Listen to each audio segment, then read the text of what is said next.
నమస్తే, welcome to Aadan. నమస్తే నాగార్జున గారు. నమస్తే కిషోర్ గారు. నాగార్జున గారు, పిన్నెల రామకృష్ణారెడ్డికి మీ నియోజకవర్గమే ఎన్నికల్లో మీరు కూడా వెళ్ళి ఆ నియోజకవర్గంలో ఓటు వేశారు. ఆ రోజు మనం లైవ్లో కూడా మాట్లాడుకున్నాం. ఇంతటి విధ్వంసం, ఇంతటి అరాచకం జరుగుతుందని ఆ రోజు కూడా మీరు ఊహించలేదు. సరే, జరిగినా కానీ చెదురు మొదలై ఉంటుంది తప్ప ఇంత లోతుల్లోకి పరిశీలించాల్సిన పరిస్థితి, ఇంత దారుణాలు వెలుగులోకి వస్తాయని మేము కూడా ఊహించలేదు. సరే, ఏం జరిగిందో మనం కళ్ళారా చూసాం. ఇప్పుడు ప్రశ్న ఏంటంటే, ఇలాంటి వ్యక్తికి సాక్షాత్తు ఈవీఎం ధ్వంసం చేసినటువంటి వ్యక్తికి ఇది చాలా తీవ్రమైనటువంటి నేరం. అందరూ ఏదో సిల్లీగా అనుకుంటారు కానీ చాలా తీవ్రమైనటువంటి నేరం ఇది. కేంద్ర ఎన్నికల సంఘమే బరిలోకి దిగినటువంటి పరిస్థితి. ఇలాంటి నేరంలో ఉన్నటువంటి వ్యక్తికి ఈరోజు హైకోర్టులో ఊరట లభించింది. సరే, హైకోర్టుకు మనం ఎలాంటి ఉద్దేశాలు ఆపాదించలేము కాబట్టి అసలు దక్కాల్సిన ఊరటేనా? అంటే కిషోర్ గారు, ఇక్కడ మనకి ఎన్నికలు మొదలైన దగ్గర నుంచి మనం చూస్తున్నాం. లాస్ట్లో కూడా మనం గతంలో కూడా అనుకున్నాం, ఈసారి ఎన్నికలు చాలా హింసాత్మకంగా ఉండబోతున్నాయి 2024 అని ఒక 6 నెలలుగా అనుకుంటున్నాం. కారణం ఏంటంటే, రెండు పార్టీలు కూడా ఇది జీవన్మరణ సమస్యలాగా ఉంది వాళ్ళకి. ఈసారి అధికారంలోకి వస్తేనే మన పార్టీ ఉంటుంది, లేకపోతే లేదు అనేటువంటి పరిస్థితుల్లో చాలా చోట్ల జరుగుతాయని ఊహించాం. కానీ ఈసీని మనందరం చాలామంది నిందిస్తున్నాం, కానీ చాలా బాగా పనిచేశారని చెప్పాలి. కాబట్టే ఒక 3-4 చోట్ల తప్పితే ఎక్కువగా 175 నియోజకవర్గాల్లో ఒక 3-4 చోట్లే మనం చూసాం. కానీ ఈసీ ఎక్కడ ఫెయిల్ అయింది అంటే, ఎలక్షన్ తర్వాత గొడవలు జరుగుతాయని ఊహించడంలో మాత్రం ఫెయిల్ అయ్యారు. అక్కడే వాళ్ళ ఫెయిల్యూర్. ఎన్నికల నిర్వహణ బాగానే జరిగింది. దాదాపు 65% నియోజకవర్గాల్లో వాళ్ళు వెబ్ కాస్టింగ్ పెట్టారు. పల్నాడులో అయితే 100కు 100% వెబ్ కాస్టింగ్ పెట్టారు. అన్ని జాగ్రత్తలు తీసుకున్నారు. ఎప్పుడైతే వీళ్ళు మనకేదో తేడా కొడుతుంది అన్న దగ్గర నుంచి దాడులు మొదలుపెట్టారు. సరే, అదంతా మనం చూసాము. ఈవీఎంను పగలగొట్టడం అనేటువంటిది మనకు ప్రత్యక్షంగా దాంట్లో మనం ఫుటేజ్లో చూసాం.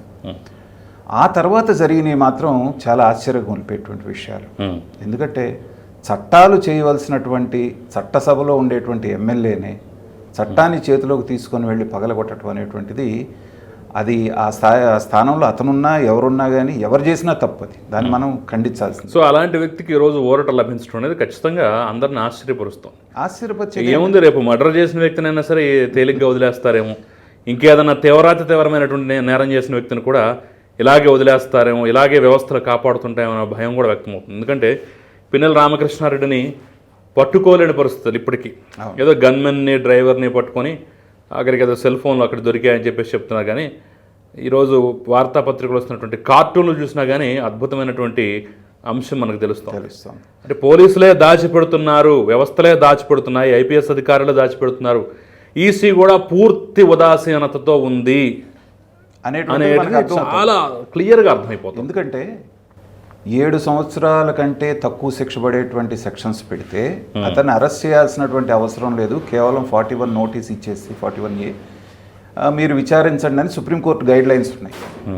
దానికి అనుగుణంగానే మీరు సిరీస్ ఆఫ్ ఇది గమనించండి. 13వ తారీఖు సంఘటన జరిగితే సెంట్రల్ ఎలక్షన్ కమిషన్ సీరియస్ అయి సిట్ వేసే వరకు ఇది జరిగినట్టుగా కూడా మనకు తెలియదు.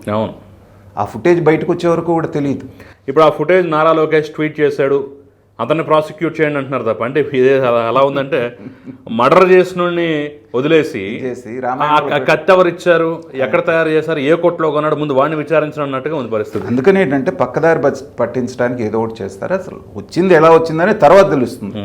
జరిగింది అవునా కాదా అనేటువంటి చూడాలి. పైగా ఆయనేమి రామకృష్ణారెడ్డి గారు సాధారణ కొత్తగా ఎన్నికైనటువంటి ఎమ్మెల్యే కాదు. 4 టర్ములుగా దాదాపు 20 సంవత్సరాలుగా అతనే అక్కడ ప్రజాప్రతినిధి అయినప్పుడు ఇంతటి దారుణానికి తెగబడటం అనేటువంటిది మాత్రం చూసేవాళ్ళని ఆశ్చర్యం కలిగించింది. దీంట్లో మనం తప్పు పట్టాల్సింది ఈసీని. ఎందుకంటే జరగక ముందు ఓకే, జరిగిన తర్వాతైనా మీరు జాగ్రత్త పడాలి కదా. తర్వాత నేను ఇదే చెప్తున్నాను, మీరు ఈ పిన్నెల్లి రామకృష్ణారెడ్డి గారు అనే కాదు, 2-3 సార్లు వరుసగా ఎన్నికైనటువంటి ఏ ఎమ్మెల్యే అయినా సరే ఏం చేస్తున్నారంటే, వాళ్ళ సామ్రాజ్యాన్ని నిర్మించుకుంటున్నారు అక్కడ. వాళ్ళకి కావాల్సినటువంటి ఎస్ఐల్ని, వాళ్ళకి కావాల్సిన సిఐని, వాళ్ళకి కావాల్సిన డిఎస్పీని, ఒకవేళ 3 సంవత్సరాలు అయిన తర్వాత ట్రాన్స్ఫర్ చేయాలనే రూల్ ఉన్నా కానీ పక్క స్టేషన్కి తీసుకెళ్ళటం, మళ్ళీ తెచ్చుకోవటం. దీంతో ఏమవుతుందంటే, ఎస్పీలు అనేటువంటి వాళ్ళు స్ట్రిక్ట్గా ఉన్నా కింద ఉన్నటువంటి వీళ్ళు ఇన్ఫార్మర్స్గా ఉండి ఎప్పటికప్పుడు సమాచారం అందించారనేటువంటిది మనకు తెలుస్తుంది. లేకపోతే నిజంగా పోలీసులు అనుకుంటే ఒక వ్యక్తిని పట్టుకోవటం అనేటువంటి పెద్ద విషయమా. తర్వాత బయటికి రాగానే ఎవరైతే వాళ్ళని అడ్డుకున్నారో అతన్ని గొడ్డలతో దాడి చేసి హత్యాయత్నం జరిగినట్టు అక్కడ క్లియర్గా కనబడుతుంది.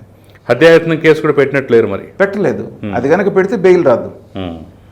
అది రేపొద్దున ఏం చేస్తారంటే ఏ కార్యకర్త మీద పెడతారు, వాడు కొట్టాడు మాకేం సంబంధం లేదనేటువంటిది. నిన్న వేరే టీవీ డిబేట్లో కూడా నేను అదే చెప్పాను. మీకు వచ్చిన బాధ ఏంటయ్యా, 7 సంవత్సరాలు లోపు సెక్షన్లో పెట్టించుకున్నారు కదా, ఇలా వెళ్తే కోర్టు అలా ఇచ్చేస్తుంది మీకు, తర్వాత హ్యాపీగా గెలిస్తే మీరే రాజ్యం పాలన. కానీ ఈవీఎం బద్దలు కొట్టడం అనేది చాలా తీవ్రమైన నేరం కదా, అది దానికి ఇంకా పెద్ద శిక్ష పడాలి కదా. అంటే వాళ్ళకున్న పరిమితి అదేనండి. తీవ్రమైన శిక్ష అంటే 7 సంవత్సరాలకు మించి అయితే వాళ్ళు పెట్టిన సెక్షన్లో పడే అవకాశం లేదు. అది ఏదైనా మర్డరో మానభంగమో అటెంప్ట్ మర్డరో అయితే మాత్రమే 10 సంవత్సరాలు యావజ్జీవం ఉండేటువంటి అవకాశం ఉంది. మరీ తీవ్రమైనటువంటి నేరాలు దీని వరకు అయితే అదే పరిమితి ఉంది. కాబట్టి ఏంటంటే 10 సెక్షన్లు పెట్టినా ఏ సెక్షన్ కూడా సరైనటువంటి సెక్షను, గట్టిగా శిక్ష పడే సెక్షన్ లేదు. తర్వాత మన వ్యవస్థలో ఉన్న లొసుగులు ఏంటంటే ఇవాళ వీళ్ళు పెట్టినటువంటి కేసులు సాల్వ్ అయ్యేటప్పటికి ఒకవేళ ఆయన అధికారంలోకి వస్తే ఆయన పదవి కాలం కూడా అయిపోతుంది. మనం అనర్హత కేసులు కొన్ని చూసాం. వాళ్ళు ఇప్పుడు వేస్తే 4 సంవత్సరాలు 9 నెలల తర్వాత వచ్చింది. మన తెలంగాణలో ఒక కేసు చూస్తే ఇంకా 3 నెలల్లో ఎలక్షన్లు వస్తాయనగా అప్పుడు ఆయన అనర్హుడు అన్నారు. ఉపయోగం ఏముంది? ఈ లోపల వాళ్ళు చేయాల్సిన పనులన్నీ చేస్తారు, వాళ్ళు సంపాదించుకోవాల్సిన సంపాదించుకుంటున్నారు. నెక్స్ట్ టర్మ్ కొట్టి ఇక్కడ తెచ్చుకొని రెడీగా ఉంటారు. ఇంకా ఈ కోర్టు అయితే పై కోర్టు అయితే బెంచ్ అయితే సుప్రీంకోర్టు బెంచ్, కావాల్సినంత టైం ఉంది. కాబట్టి ఏంటంటే వ్యవస్థలో ఉన్నటువంటి లొసుగుల్ని ఉద్దండులైనటువంటి లాయర్లను పెట్టుకొని పోలీసు వ్యవస్థలో వాళ్ళకి కావాల్సినటువంటి వాళ్ళని పెట్టుకొని చేయటం అనేటువంటిది సర్వసాధారణంగా జరుగుతుంది. దాన్ని ఈసీ కూడా అరకట్టలేకపోయింది. రేపొద్దున ఇదొక పార్ట్. మీరు గమనించారా, రేపు కౌంటింగ్కి మనుషులు దొరకని పరిస్థితి వస్తుంది ఆంధ్రాలో. ఏంటంటే ఉద్యోగస్తులంతా మాకొద్దున లీవులు పెట్టి వెళ్ళిపోతున్నారు. రేపు ఎలా ఉంటుందో, ఏం దౌర్జన్యాలు జరుగుతాయని. అది కూడా పెద్ద ఛాలెంజ్ వీళ్ళకి. ఇప్పుడు ఎలక్షన్ అయిపోయి రిజల్ట్ రాకముందే ఇన్ని దారుణాలు జరిగినప్పుడు ఏంటంటే రేపు ఎలక్షన్ కౌంటింగ్ అయ్యి ఏమాత్రమైనా వాళ్ళకి వ్యతిరేకంగా ఫలితాలు వచ్చినాయి అనుకోండి, వాళ్ళు ఏ రకమైనటువంటి దానికి పాల్పడతారనే దానికి ఈసీ ఇప్పటి నుంచి సిద్ధపడితే కానీ రాష్ట్రం ప్రశాంతంగా ఉండదు. ఇంతకుముందు మనం బీహార్ గురించి మాట్లాడుకునేవాళ్ళం. ఇవాళ దేశవ్యాప్తంగా ఎన్నికలు జరుగుతుంటే మీకు ఎక్కడైనా గొడవలు జరిగినట్టు వార్తలు వస్తూ ఉన్నాయి. కేవలం మన దగ్గర మాత్రమే ఇలాంటివి వ్యవహారాలు జరుగుతూ ఉన్నాయి. కాబట్టి దీన్ని అరికట్టాల్సినటువంటి బాధ్యత ప్రభుత్వం మీద ఉంది. ప్రభుత్వం ఇప్పుడు లేదు కాబట్టి ఈసీనే ప్రభుత్వం కాబట్టి ఈసీ మీద ఉంది. ఇప్పటికైనా జరిగిన వాటి నుంచి పాఠాలు నేర్చుకొని ఇలాంటి వాటిని అరికడితే మాత్రమే ప్రజాస్వామ్యం ఇంకా బ్రతికుందని ప్రజలు భావిస్తారు. లేదంటే ప్రజాస్వామ్యం మీదే విశ్వాసం పోయేటువంటి ప్రమాదం ఉంది ప్రజలు. ఇప్పుడు మనం ఇక్కడ మాట్లాడుకుంటుంది ఏంటంటే చాలా వరకు ఎవరో లోపల నుండి సహకారం అందిస్తున్నారు అనేది ఒక మాట. అవునండి. పై స్థాయి వ్యక్తులే ఎవరై ఉంటారని మీ ఉద్దేశం? అంటే నేను పై స్థాయి వ్యక్తుల దాకా నేనైతే అననండి. ఎస్పీలు ఆ పై స్థాయి వాళ్ళని అయితే నేను అనను. కానీ ఏమున్నా ఎస్పీ అయినా ఎవరికి చెప్పి చేయించాలి? ఎస్పీ ఆ ఆర్డర్ని అక్కడ ఉన్న డిఎస్పీకో ఎస్సీఐకో చెప్తే ఎగ్జిక్యూట్ చేయాల్సింది అక్కడ ఉన్నటువంటి ఎస్ఐ. సో వాళ్ళు అక్కడి నుంచి ఇక్కడికి వచ్చే లోపలే పలానా జరుగుతుంది, నీ మీదకి రాబోతుందని ఇన్ఫర్మేషన్ ఫస్టే వెళ్ళినప్పుడు, ఈవెన్ ఎలక్షన్ రోజున కూడా చెప్పాం, పల్నాడు ఎస్పీని మార్చినంత మాత్రాన ఏం జరగబోతుంది అనేది మినిట్ టు మినిట్ అభ్యర్థులకు వెళ్ళిపోతుంది. అంత నెట్వర్క్ వాళ్ళు డెవలప్ చేసుకున్నారు. చేసుకున్నప్పుడు మీరు పై వాళ్ళని మారిస్తే ఉపయోగమే ఉంది. కొత్త ఎస్పీ గారు వచ్చారు, ఆ నైసర్గిక స్వరూపాన్ని అర్థం చేసుకోవడానికి ఆయనకి 10 రోజులు పట్టుద్ది. వచ్చిరాగానే ఏమవుతుంది ఆయన వల్ల? కాబట్టి ఇక్కడ ఉన్నటువంటి లొసుగుల్ని వాళ్ళు వాడుకొని సెక్షన్స్ వాళ్ళకు కూడా తెలుసు. ఎందుకంటే ఇవాళ ఈ మీడియా మూలాన ఏ నేరం అయితే ఏం శిక్ష, 7 సంవత్సరాల లోపులదైతే అరెస్ట్ చేయడానికి లేదు, ఓన్లీ నోటీస్ ఇవ్వాలి, ఇది అందరికీ తెలిసిపోయింది. కాబట్టి ఆ సెక్షన్స్నే పెట్టించుకున్నారు. 10 ఉంటే 20 ఉంటే ఎన్ని సెక్షన్స్ ఉన్నా బెయిల్ ఒకటే కదా. కాబట్టి చక్కగా తీసుకున్నారు. రేపు 5వ తారీఖు వరకు ఆయన ఏమీ టచ్ చేయడానికి లేదు. ఒకవేళ గెలిచాడు అనుకోండి అధికార ఎమ్మెల్యే, ఆ తర్వాత ఏదైనా చేసినా ఇమీడియట్గా రెగ్యులర్ బెయిల్ తెచ్చుకుంటారు. ఆ తర్వాత అది నడుస్తూనే ఉంటుంది. కాబట్టి వ్యవస్థలో ఉన్నటువంటి లొసుగులను అడ్డం పెట్టుకొని ఇలాంటి వాళ్ళందరూ కూడా సర్వైవ్ అవుతున్నారు.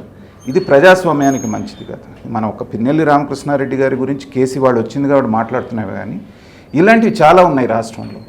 అది ఎక్కడా కూడా ఇలాంటి వాటిని మనం ఆహ్వానించకూడదు, వాటిని సహించకూడదు అనేటువంటిది నా అభిప్రాయం.